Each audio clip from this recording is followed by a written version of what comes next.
Hey there, folks. Welcome to another OU Insider post-practice Blitz. Parker Thune, Brandon Drum, joined by a special guest for this installment of the Blitz. That would be former Oklahoma defensive lineman Dusty Dvoracek, who has a zillion different media gigs these days. Welcome to the KREF family, by the way, Dusty. We're glad to have you. Absolutely. Great to be there. What's happening, boys?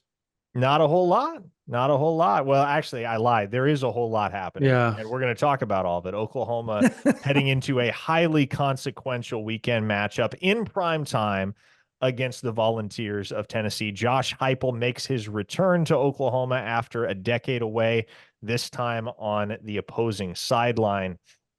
Now, Dusty, I want to start with Oklahoma's first three games versus Tennessee's three games, a tale of two different programs through three games. Tennessee has looked dominant across the board. Oklahoma has run into some roadblocks here and there. They've gotten to 3-0, but it's been a bit of an uglier 3-0 than it certainly has been for Tennessee. What are you encouraged by having watched Oklahoma through 3 weeks, and where is there room for improvement, and particularly improvement that has to happen prior to this Saturday? Yeah, I mean, I think it's pretty simple. You're happy with what you've seen from the defense. I think the takeaway department in particular, 10 takeaways, is really good. The way they're able to put that game away Saturday with, I thought Kanai Walker makes a great play to get that pass up in the air, and Billy Bowman just always seems to be in the right place. And then R. Mason Thomas took the game over, which is probably defensively the thing that my biggest takeaway and hope that it can continue moving forward. Kind of been waiting on R. Mason Thomas or somebody to emerge as an elite edge rusher, and he showed why. I think his name's always brought up first and foremost when discussing who can be that guy that when the offense knows that it's pass rush time, you just get home. And he won with some nice clean rushes, which I love to see. So I think that's the good. I think just overall this defense is, it's been as we expected. It's been really good so far to this point. And then offensively, I think you still want to see consistency from the offense. I was encouraged with some of what I saw from the offense. Thought they ran the ball a little bit better. They were much better on third down. Going into that game on Saturday, they were 5 of 26 on third down. Not good in the first two games. And then they were 5 of 6 in the first quarter. So just improvement. You converting on third down. It's like, well, how do you do that? Go back and look. It was 3rd and 2. It was 3rd and 3. It was 3rd and 4. You're staying out of those 3rd and 7, 3rd and 8 plus situations that has not been conducive to success to this offense so far. So I think those are positives. You saw a lull in the third quarter and part of the fourth quarter, but I think for Jackson Arnold making some plays with his legs, game-winning plays, as a big third down conversion he had, the touchdown run late. I think that helps his confidence. And hopefully this week they can get some help with some guys coming back on the offensive line. It'd be great to have Nick Anderson back, a size, a wide receiver, and a guy that you trust to put the ball up to. So, probably no different than you guys have talked about. The defense has been good and the offense has been inconsistent, but I did like some things that I saw in that game against Tulane. They're going to have to run the football better, I think, consistently moving forward. That's going to help the downfield passing attack, and that's just going to help balance out this offense. So that's still something that left to be desired from that game on Saturday. And, hopefully with the help of some guys coming back, we can see more of that this week. Okay, so I talked to somebody this afternoon, and they are getting more and more confident about Troy Everett and obviously Hickman playing this week. They said essentially, let's see how they get through the two physical practices on Tuesday and Wednesday, and then we'll go from there. But they expect them to at least try to give it a go. I would say Jake Taylor's probably less likely, or he may give it a go or try. I don't know how successful he'll be. You throw those two in the equation. This person felt like it was just such a big deal to have Jake Sexton back out at his original spot of left tackle, that he's more comfortable there. And you throw Nick Anderson out there, potentially Andrew Anthony out there. Off of what you saw with Jackson Arnold, obviously you called the game Saturday. Good job, by the way. What do you expect a bigger jump from Jackson? I know the defense for Tennessee is tough. But when you go and you look at it statistically, they haven't really played a whole lot, and they're like 105th in sacks, which shocked me considering how strong their defensive front is. Like, what do you expect from the offensive line with those guys back, with the offense, with those guys back? Can you expect a big jump, or should OU fans be a little bit more, I guess, reasonable with their expectations? Yeah, I mean, I look, how healthy is Hickman? You know, I'm pretty sure, you know, it's an high ankle sprain. I think just having him on the back, his experience helps, right? You know, Coach Venables told us last week at our production meeting with him on Friday, which I mentioned at the end of the broadcast, they thought there was a good chance Troy's back this week. So I think that's right in line with what I had heard. We'll see if they can make it through. You got to be able to move and be functional. If those guys are back and they're functional, it helps. Okay. Yeah. I thought, you know, seeing Heath O'Zida at guard, you know, I thought he did some good things. I thought he also at times probably overextended a little bit. And, you know, he's a young guy getting meaningful reps for the first time. So I wasn't alarmed by anything I saw, but you want guys with a little bit more experience. The good thing is what you said. That was the biggest takeaway I had, is that Jacob Sexton back at tackle, he's a tackle. He's not a guard, right? So him playing guard, just square peg, round hole. That's not his body type. That's not what he does. He's a more natural tackle. So that fits well. You get Troy back, put him at guard, Branson back at center. And I think Michael Tarquin's been fine. I think Michael Tarquin's has not been, you know, he's done a good job in there wherever you've asked him to play. But right tackle is, I think, where you'd like to see him. So even if Jake Taylor's not able to return, I think you're okay with having Tarquin in there at that spot. So that helps the offensive line. Like, there's no question. I don't worry as much about the sack numbers. I don't need sack numbers to tell me that this is a really good Tennessee front. Yeah. Okay. They've got size in the interior. They've got twitch and length on the edge. This is by far the best defensive line that Oklahoma's faced. So, like, regardless of what the sack numbers are, I kind of just push those to the wayside, just pop in the film, and you'll know that this is going to be a challenge, whoever's in there. But do I like Oklahoma's chances and prospects with some health on the offensive line? Absolutely. I also think you just help these guys out. You know, I think that quick game has to be a big part of what you do. I think, you know, screen game has got to be a part of what you do. And I apologize if you guys can hear what's going on in the next room, because there's my children are just going nuts. And so I also thought, like, early in the game, moving the pocket for Jackson, I like the way what Seth did there. I thought that's smart. I think that can continue. That can be play action, kind of some half boot, half roll stuff. That could be, you know, some sprint out stuff. And I think that there's ways to protect your line. I think there's ways to help out Jackson. And I would anticipate we see some of that. So we'll see. It's early in the week. It's only Tuesday, but fingers crossed that Coach Beedenbow can have a healthier offensive line and get some of these guys into positions where they naturally fit, and it's going to give them the best chance to have success.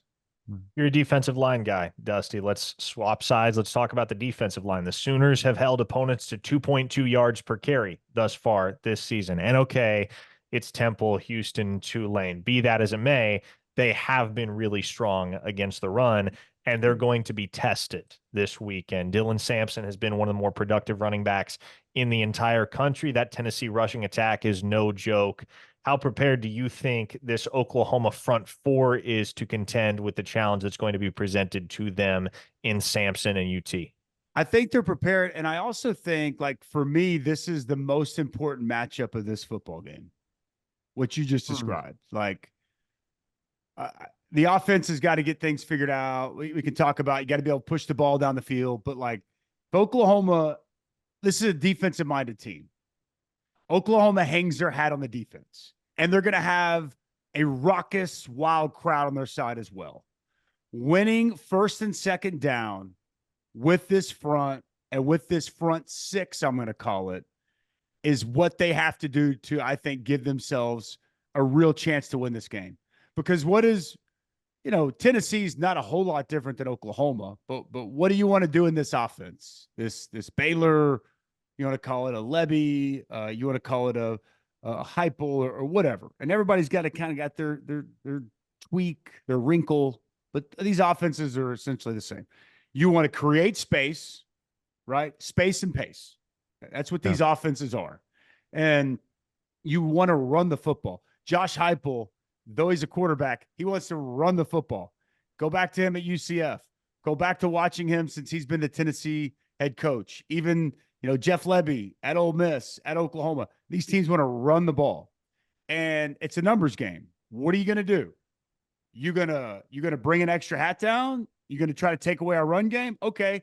Well, one thing Tennessee has is they've got 6'4", 6'4", 6'3", and wide receiver. They got big dudes outside that can win on the edge and win on the perimeter. They also got a guy, Squirrel White, who's really good in the slot.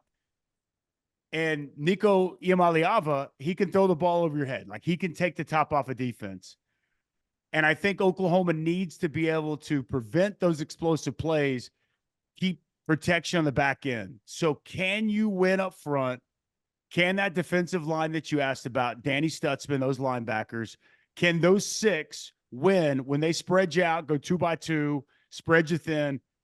Can you win that matchup and prevent Dylan Sampson, who, you're right, 300-yard games, 9 rushing touchdowns, who's really good, and Nico, who is an excellent inline runner. When he gets downhill, man, he can create explosive with his legs. If Oklahoma can limit their ability to run the football and get them in third and predictable situations where that crowd can come alive, where an R. Mason Thomas can really get after it, where you can dial up some different pressures and give a young quarterback who's never been in a situation like this against a defense this good, against a crowd like this, and communication's an issue, that gives you a chance. But if they can line up and run it, if you've got to bring 7 down to stop their run, it's going to give them a numbers advantage. It's going to allow them to start, throwing the football. But if you can win with 6 and you can limit this rushing attack, I think it gives you a great chance to have success in this game defensively. And to me, that's the chess match. And to directly answer your question, can Oklahoma do it? Yes, they can. I think that they've shown they've been good enough on the interior. They've got a good enough rotation. I mean, it's obviously Jaden, it's Dom, but I thought Dejon Terry continues to be really big and strong and physical and tough to move inside. And Grayson Holton, he's kind of different piece of the defensive tackle room that gets on edges, creates those negatives, gets up the field, and is disruptive. And then I think with your defensive end room, I really continue to see what Ethan's doing against the run. I think Caden Woolard, I don't think he's a great pass rusher, but I think he's been firm and solid against the run. Like, you need groups because you're going to have to face a lot of plays against this offense. They're going to try to wear you down. And when you've got depth and you can keep fresh legs out there, that gives you a chance throughout all 4 quarters of this game to be able to hold up. And look, Danny Stutzman's playing as good as any linebacker in the country. Dude is so dialed in, diagnoses so well, comes downhill as good as anybody. He's experienced and he's playing at a very high level. And I like that entire linebacking room, to be honest. Like, I feel good about this matchup, but they got to go out and win it. If Tennessee runs the football effectively on Oklahoma, I think it's tough for me to paint a path to a Sooner victory. If they can win and win that matchup that I just described, I think it gives them a really good opportunity to limit a high-octane, explosive offense. So you brought up what you and I talked about at our kids' games last night, the Nico aspect of not, he hasn't been on the road yet at all. Yeah. And I mean, he's been at Cheez-It, right? Like, but that was essentially a home game for Tennessee at the time. And I see the Tennessee folks, and I want you to dive in on this part. I see them saying, well, Oklahoma hasn't played a team like, Tennessee. Well, on the flip side, Tennessee hasn't faced a team like Oklahoma, and Oklahoma, like you've brought up, has that home field advantage, the crowd, all that type of stuff, as well as Nico's played. How much do you think that factors in to the whole grand scheme of the game, outside of the run game, being able to stop that? Would you say that's number 2 as far as importance is getting after him and really trying to make him make mistakes? Yeah, I mean, defensively, there's no doubt. Rattle him, change the picture, make him second guess what he's seeing. I think all that is important. But look, they played what they in the bowl game last year against Iowa. That's a good defense, vision coverage defense, throw a lot of zone at you, different than what Oklahoma is going to do. And as a neutral site game, Charlotte, that's probably close to 50-50. You probably had as many Tennessee fans as NC State fans in week 2. This is just going to be different. So, I think that from a communication standpoint, the noise, that's going to be a factor for him. How do they balance that out? How do they deal with that? I definitely think you want to get a young quarterback on the road for the first time who's going to be feeling some of that pressure. You want to heat him up, man. You want to heat him up. And, can you get home with 4? Do you have to bring added pressure? You're going to bring some zone pressures, some simulated pressures. I think Danny is excellent as an added rusher. I'd look for them to try to get, bring him on some different things. I mean, this is what Brent Venables and Zach Alley do. They can, dial up different pressures and confuse quarterbacks. Going back to time at Clemson, what he did at Jacksonville State, that's what's when you get in those spots, that's what's going to have to happen. So absolutely, I think that we all know being able to bring pressure on a quarterback, getting him uncomfortable, getting him off a spot is always going to be a key. But, I think initially I still go back to stopping the run. And then 2 for me would absolutely be being able to get Nico Iamaleava uncomfortable. And look, it's not on the fans, it's on the players. But look, I've played on defenses in that stadium, and it can give you a massive advantage.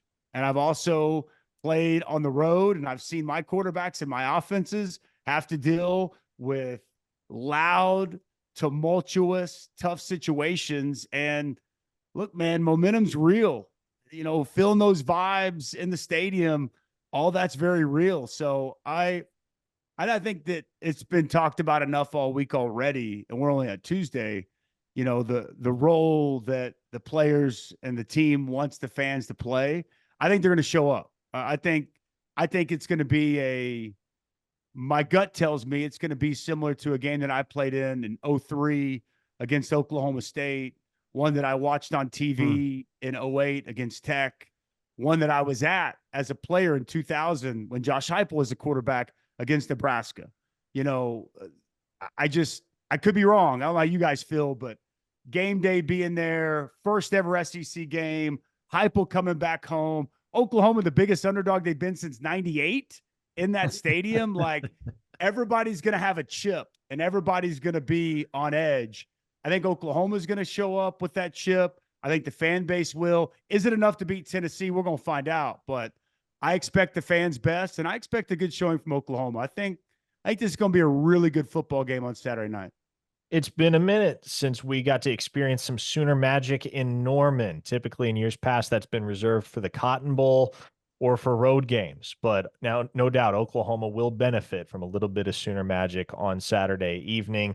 There is much to analyze surrounding this matchup, and we'll continue to do so throughout the week. But Dusty Dvoracek, we know you're a busy man. We'll let you get back to dad life. Thanks so much for dropping by and being willing to give us a few minutes.